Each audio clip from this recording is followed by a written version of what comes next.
Hey guys, welcome back to the channel. Mr. Wiz here. If you are new to this channel, we build video games. So right now we're doing our beginner's Unity course, and we've been working on this 2D mobile game, which we're just about to wrap up.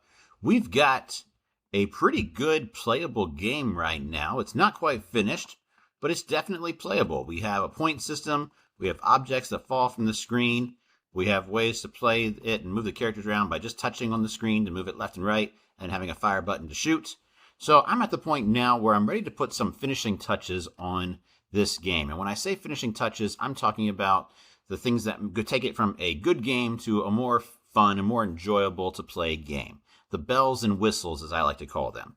So when I'm talking about bells and whistles, when I'm talking about finishing touches, I'm talking about visual effects and sound effects.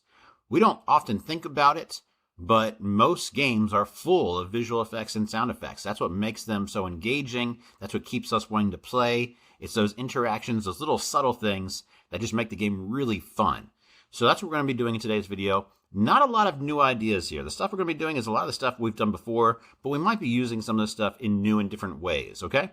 So I'm going to try to go kind of quick through this video just to show you a whole bunch of different things that you could do. And of course, you can decide what you think is the most fun and fits your game the best, right? First thing I'm going to do is I'm going to start adding sound to my game. So, of course, music is easy to put in your game. I've downloaded, before recording the video, I downloaded a few different things here. I downloaded a song from bensound.com, a great website for free music. This is what the song sounds like.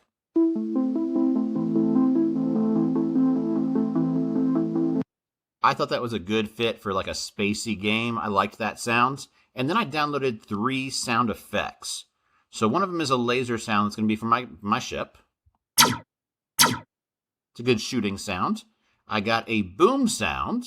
I thought that would be cool for when my ship blows up. And then I got a coin sound, which would work good for when I get points. So now I just want to incorporate them so that as I'm playing, I'm hearing all those things happening. So once again, we've done sound before, but it has been a little while, so this is a little bit of a refresher, and also I'm going to show you a couple little small new things that we haven't done before. So, to add the sound effects into my game, I have to basically put them on objects, and then in the code, tell it when to play those sounds, okay? So, if I'm thinking about it here, the coin sound's going to happen when you get a point, the boom sound's going to happen when the ship gets destroyed, the laser sound's going to happen when I'm shooting, so I need to think about which objects and which scripts I need to do that with. The player control script, I believe, is where we have the firing. Yeah, right there. So let's, and then that's when we lose a health. No, I don't want that. Okay, so I'm gonna put the laser sound in the player control script, which is attached to the player. So to do that, I first just have to put the sound on the player. So I've got the player object there. I've got the laser pew pew sounds that I downloaded. I downloaded that, by the way, if you're curious. I downloaded these sound effects from this website, Orange Free Sounds. They have a lot of good sound effects, simple sound effects that are great for games and things like that, right? And then my music I downloaded from bensound.com, which is great for free music. And you can select genres and all that jazz. So I think I selected my song from the ambient section.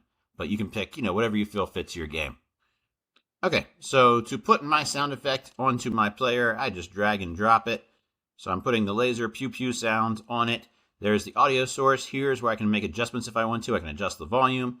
I can adjust some other things. I do not want it to play on awake. And I also do not want it to loop. Basically, I just want the sound to play when I fire, when I press the fire button and I shoot a laser. So I have the sound on the player, but nothing in here is actually playing the sound. My play on awake is off, my loop is off. It's just waiting to be played is essentially what's happening right now. So I have to create in my script the code that tells it to play this sound. And we're going to do that using the audio source. So basically, we're just going to tell the code to play the clip in the audio source. All right, so let's go to my player control script. And let's get this working. All right, so here's the part of the code that fires it, and this is where I need it to play the sound. But first, I need to go ahead and create the variable I'm going to do this as a private variable because it's not one that we're going to be changing. And it is an audio source, capitalizing both of these. So private audio source, and now is where I name what I want to call it. I think in the past I usually just do lowercase audio source. That's kind of the standard. Okay, so we're creating a variable called audio source, and it is the audio source. Now I have to assign the audio source to that, so that's going to be in my onStart. So my void start, I should say, sorry. So I'm going to put the variable called audio source. I'm going to set that variable equal to, and we've done this before back in our flying game, if you remember correctly. Let me switch back over to the flying game. In the player controls, we did this sort of thing before. So we created the variable from the audio source, and then right here, now in this one I just called it sound, but we put get component audio source. So this is what I'm putting in my game. In fact, I'm just going to copy it, but you can type it if you want to. So I'm going to put my variable equal to get component with my arrow brackets audio source. So what this line does is it looks on the object. So in this case, this is the player control script. So it's going to be looking at the player, and it's going to be looking for the audio source component. The audio source component on my player is right there. It got added automatically when I added the laser pew pew, right? So my script at the start of the game will be looking at the audio source, and it will be saving it as that variable, which I also called audio source. So that saves the information. Now we need to use it. So down here, where we have the fire code and it creates the laser beam, I'm going to create another line here. And what we're putting in this line is audio source. I'm writing it as the variable with the lowercase a. Then dot play, and my parentheses after that. And then don't forget my semicolon at the end. So when the fire function runs and the laser gets created, it will also play the audio source that I have saved. So let's save this, Control S, and let's test it. So when I play my game and I hit the fire button, we should hear the laser sound whenever it fires.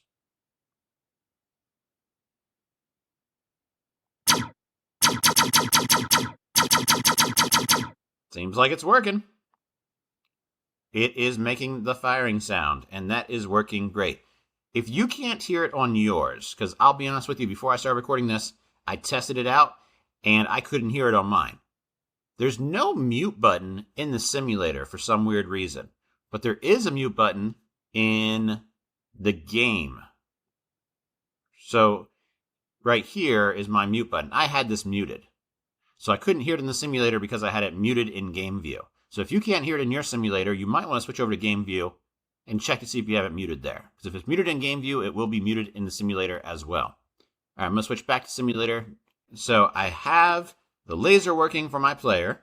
I still want to do the coin sound when I collect a point, and I want to do the boom sound when my ship gets destroyed. But both of those things are on my game manager script, which is part of my game manager object. So the way we just did it with the player is we had one audio source and we just told the code to play that audio source. But what do you do if an object has more than one sound that it might have to play? In Unity, you can only have one audio source on the object. So what do you do if you have multiple sounds that you want that object to play? Let me show you. So in my game manager script, let's go ahead and hop over to my game manager script. I'm going to do the same things I did in my player controls. So I'm just going to copy this. I still am going to create the variable for the audio source.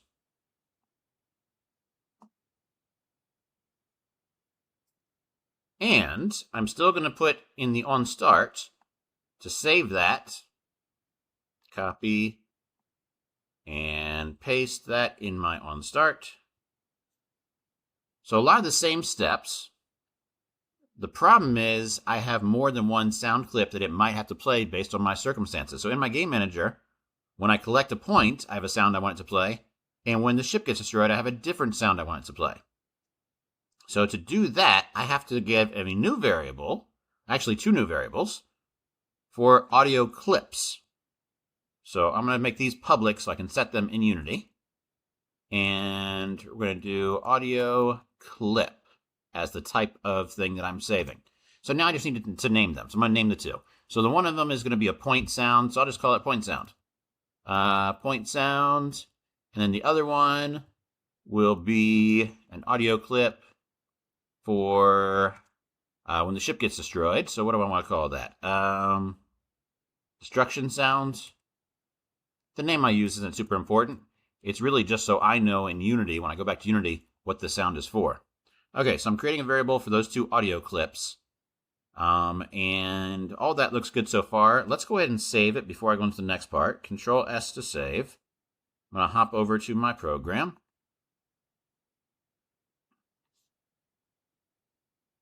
I'm going to hop over to Game Manager. And here's my 2 sounds variables that I just created, the point sound and the destruction sound. And you can see where it's looking for an audio clip, but it doesn't have one yet. So I need to go ahead and assign those audio clips that I downloaded. So here's the one that I want to use for the points. And here's the one that I want to use when the ship gets destroyed. All right, so we're all good there. Now we still have one more thing we have to add. In our script, remember, it's going to be looking for an audio source, because we told it to get the component called audio source. My game manager right now does not have one, so we need to give it one. So add component, audio source. Do a little search for that. There are several different audio things, so make sure you grab the right one, the one called audio source. All right. Right now it has no audio. That's fine. We don't need it to have an audio right now because we're going to add the audio when we use it. I am going to turn off play on awake just so I don't have to worry about that. And of course I could adjust the volume if I wanted to, but I'm not worried about that. Okay, so we've got an audio source that doesn't have a sound on it, and we have 2 sounds that are assigned to our game. So now we just need to put our code to tell it when to play these different sounds. So, going back to this, I want one to happen when you get points, and I want another one to happen when I destroy the player object. So just like we did before, we are still going to use this thing that says audio source.play. That part's going to be the same. Let me just go ahead and copy that and switch over to the game manager. So when the ship gets destroyed, I'm just going to enter a couple lines here. I still need it to play a sound, but I need to tell it what sound I want it to play. So before it plays the sound, I'm going to do audio source with that variable that we made, audio source dot clip equals, and then the audio, the one that I chose, either point sound or destruction sound. So this is for when the ship gets destroyed, so I'm going to use the destruction sound. And I just need to make sure I spell it the exact same way, so I'm just going to copy it so I don't have to worry about misspelling it by accident. There we go, put the semicolon at the end. So when my ship gets destroyed, when my lives equals 0 and my ship gets destroyed, it's going to assign the destruction sound clip to the audio source, and then it will play the audio source. And I can do the same thing for when I get a point. When I get a point, I'll just copy both these lines here. When I get a point, it's going to assign the clip, but this time it's assigning it to the other sound, the one called point sound. It's going to assign the point sound clip, and then it will play the source, the audio source. So let's save that, Control S. So this allows us to have multiple sounds on the game manager, and it just chooses the one it's going to use right before it plays it. All right, so we're going to go back into the game. I've already saved it. Everything's already been assigned here, so it should work right away. So we're looking for a coin sound when I shoot one of the obstacles, and we're looking for a booming explosion sound if I lose all my lives and get destroyed.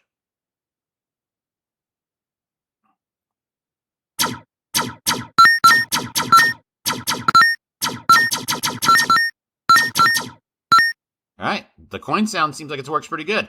Let me let myself die here, and we'll see if the destruction sound works. There it is. We've got working sounds. I'll get out of play mode now. So those are all the sound effects that I wanted to put in my game. I do want to add the background music as well. Hopefully you remember how to add background music. It's one of the easiest things we've ever done in Unity. I take my music, and I drag and drop it into my hierarchy.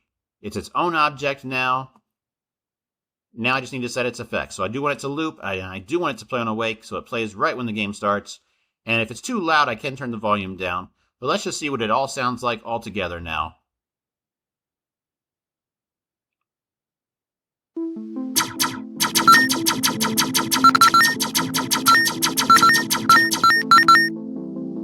I like this a lot.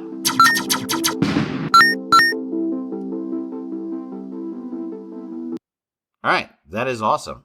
I love that. I really love that. I am going to mute it, though, for the remainder of this video so that the sounds don't distract us. So I'm going to go back to game view and mute this for the remainder of the video. Okay, so now that we have our sounds working, let's talk about some visual effects that we can add to our game. So there's lots of fun things we can do as far as improving the look of our game. Some of them are really simple. So for instance, if I go to my prefab section, one fun thing I can do is I can add a trail effect to one of my prefabs. So I'm going to open up the alien one. It's a pretty cool one. This is the one that I downloaded from AI. So if I wanted to add a trail effect to this guy, it would be really simple to do. I would just right click on the parent object. I would go down here to effects, and there are different effects you can add.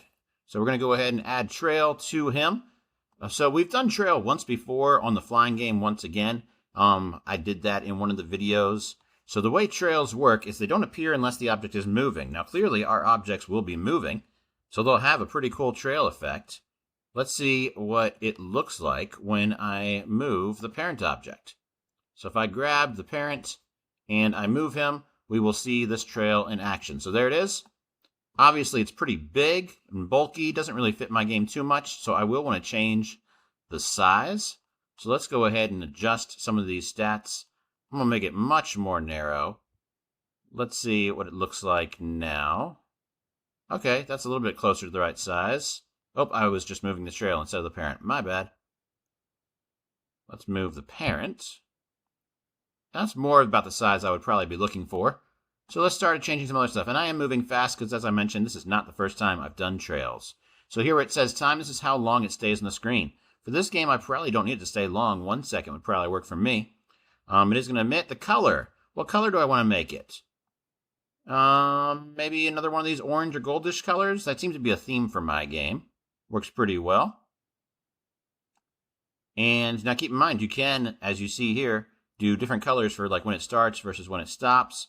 I can also change its transparency. I like to do fade outs with trails. So here it'll start kind of this goldish color and it'll just fade out at the end. And that actually looks pretty cool. I don't know if I need to change anything else with that. Let's take a quick peek. We're going to back out of this, save it, and let's just play the game real quick here and see what these trails look like.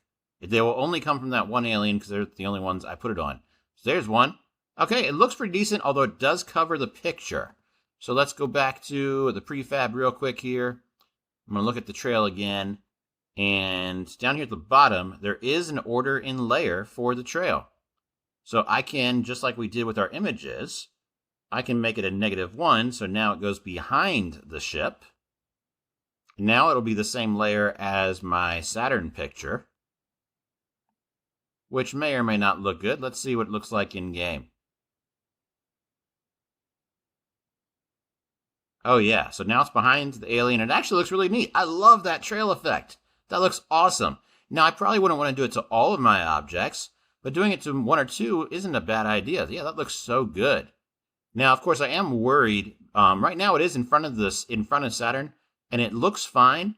But because the trail effect and Saturn are both on the -1 layer, it is possible that when I publish this game, you might not be able to see the trail. The trail might appear behind Saturn. That's one of the risks with the 2D games when you're doing layering. Even though it might look good in the simulator, sometimes when you publish it, it doesn't look exactly the same as it does in the simulator. So since I know that problem exists, and that Saturn, for me, is also on layer -1, I probably want to make some adjustments to that. Now keep in mind, there's no limit to what negative you could put. So for instance, right now, my background picture is -2, my Saturn is -1. If I want to be really cautious and make sure I don't have any problems, I can make it a much bigger number. Maybe I want to do my background -100, so I don't have to think about it. and Saturn could be negative 50. So now my chances of accidentally putting something behind Saturn or the picture is going to be almost impossible. I would have to go larger than negative 50, right, to get behind Saturn, and larger than negative 100 to go behind the image. So I don't even have to worry about it now. Gives me that nice safety net, right? And everything else looks good, and there's the trail, and it still looks good. Great. Okay, so let's talk about other things I could do. I could use animation in my program to improve things. What might I want to animate? Maybe I want to animate one of the prefabs. So I've got these nice little asteroids here. Remember, we have a parent object and we have the child object. The child object is actually the picture. The parent object is moving straight down, and I don't want to change that because that can cause problems. But while it's falling, maybe I want my picture to rotate. That would be a very simple animation that I could do. So let me go ahead and grab that image, and let me grab my animator. I don't have an animator in this version, so let me go ahead and grab one. Go to Window, Animation, and I'll grab Animation. There we go. And I'm going to put it down here where my project and console window is. I've always liked that area for animation. That way I can kind of see it while I'm working. So I'm going to create an animation for this guy. And once again, I'm moving fast because this is not the first time we've done animations, right? So I'm creating an animation for it, and I want it to rotate. So as it's falling, as the parent object is falling, I want the picture to be rotating. So I'm going to do a full 360. Now the question is, how long do I want that to take? Maybe 2 seconds. I don't want it to take a long time. So right around here, let me see, what is its initial rotation? If I'm looking at its stats, its initial rotation is 85.355. Let's change this up. So I'm going to use the record button here, and let's change its starting rotation to just 0 to make my math easier. And we're going to create a final rotation at 2 seconds, which is going to be 360. That'll give it a full circle, right? Now remember, 360 goes one way, negative 360 goes the opposite direction, right? So depending on which direction I want to spin, I might choose 360 or negative 360. I'm going to get rid of this keyframe since I'm not using it. So I just have the two keyframes now. One where it's rotation. I'm going to get out of record mode. So it starts at 0, and then it rotates around to 360. Let's see what that looks like when I play the animation. There it is. It's not bad. I don't love how it kind of slows down and stops there. I think that's caused by the curves. So let me go over to the curves here, and I'm going to straighten these out. So that blue curve is the rotation we're seeing. And I'm going to straighten it by selecting the point, grabbing this piece, and flattening it as best as I can. I'm trying to make a straight line instead of a curvy line. So I'm trying to line it up nice and straight as best as I can. That looks pretty good. Let's see what it looks like when I hit play. Oh, there we go. So now there's no slowing and stopping. It's just a nice, smooth spin. I love that. And you know that 2 seconds works pretty good for me, too. I like that time. So let's see what it looks like in game. I'm going to click on the arrow, save the changes that I made to the prefab. And keep in mind, I only animated the picture. I didn't animate the parent, so it should still fall down. So let's see what these look like here. There it is. Looks pretty good, doesn't it? Oh, I like that. I like that. I could do the same thing to the white asteroids. In fact, I think I might do that. I'm going to move kind of quick here. So the smaller asteroid, the good thing is I don't need to make the animation again because I've already made it once, right? So these are the animations you see right here for the asteroid. This is the animation. So for the smaller asteroid, we're going to add the component called animator. And then I have to give it the same animator that I gave my big asteroids. So my big asteroids... Wait, where's the animator for it? Oh, I don't see it there. Haha, I almost made a bad mistake. I almost put the animator on the parent object instead of the child object. Never mind, remove that component. Let's open up the asteroid. In the picture is where I need to put my animator. There we go. Now, which controller is it? I'm assuming it's this one. Yeah, okay. Because there's no other reason why I should have an animator in my prefab folder. So I'm going to go ahead and put that right there. So I'm giving the smaller asteroid the same animation I gave my bigger asteroid. That way I don't have to create it more than once. There's no reason to recreate the wheel.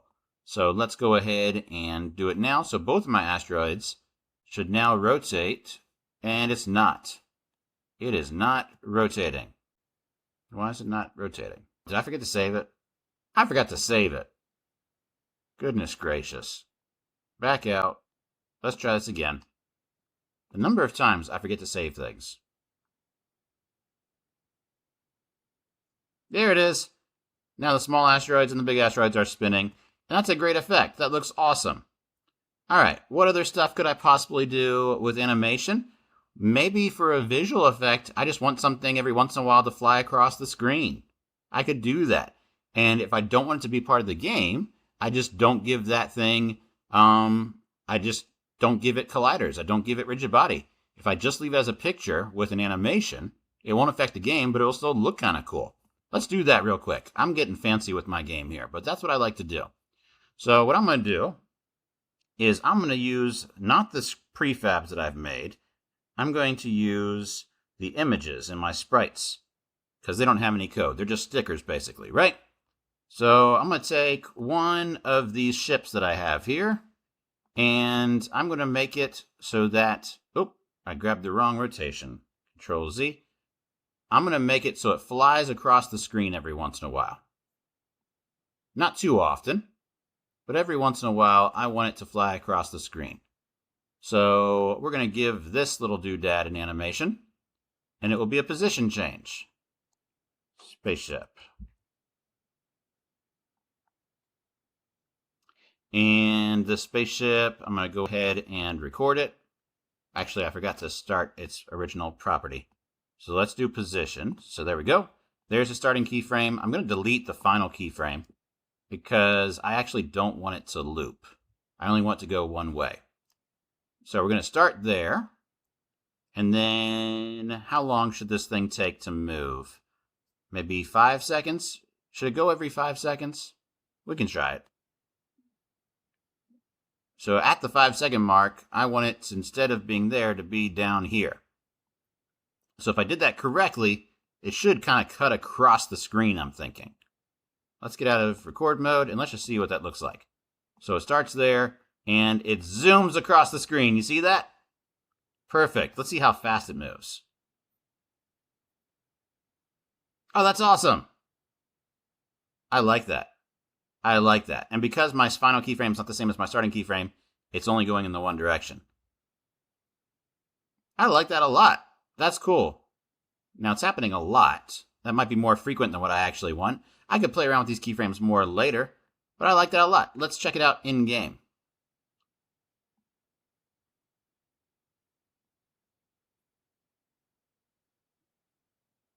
So as I'm playing my game here, every once in a while, it just zooms across. That looks so cool. I love that. Okay, now I do need to change my order and layer because it did block some of my stuff, right? So let's take that guy that we just made and let's change his order and layer so he's behind most of the things, but in front of Saturn in the background, which I remember I set to -50 and -100. So let's just make this guy like -20. So he's closer than Saturn, but still behind all the characters. All right, cool. Now, if I wanted to, I could do a lot more of those. I could have an asteroid that cuts across the screen. I could put them farther apart so they happen less frequently. I could do an asteroid that goes this way. I could do another ship that goes a different way. And I could set them out with different times and just have it kind of a fun, interactive background. I won't do that in this video because it would be using the exact same skills that I used with the ship, but I could do that, and it would be really fun. If I wanted to, I could add a trail to the ship. So as it cuts across, it also makes a trail using the trail feature we learned about earlier, right? So, yeah, lots of fun things I could do visually that would add to this game. So I'm not going to do it in this video, but there's lots of other things you could also do. The same way that we added a trail effect to a couple of our objects, you could add a regular particle effect. So I know you're probably thinking, we did particle effects in a 3D game. Why do they work in a 2D game? So here's the interesting thing about this visual effects. Particle effects and the trail effect that we used, even though they work in 3D games, they're actually 2D effects. So what they do is they create a 2D particle on the screen that looks the same from any angle of the camera, but it's actually still a 2D image. So yeah, particle effects and trail effects will work in 2D games the same way they work in the 3D games. So if I wanted to, maybe I want one of my asteroids to be on fire. I could create a particle effect for that. Maybe I want real fire to come out of my ship's engine. I could create a particle effect for that. That would look kind of weird since my ship's cartoony. But if I had a more realistic looking ship, I might want more realistic looking fire, right? Maybe when my ship gets destroyed, I want to create an explosion. I could do something like that with particle effects, okay? So I am going to stop the video here, but I'm just telling you to have fun with it. All the things that we've learned about in those previous videos, you can apply them to this game as well. You can create a restart button like we did in the flying game if you felt like you wanted to, right? You could have a lose screen like we did in the flying game if you want to. But I'm not going to go through all that since it would basically be exactly the same way we did it in the last project. So I will stop the video here. If you learned something new today, please click that like button. If you're not already subscribed, please subscribe. And I hope you join us for future videos. I'll see you guys next time.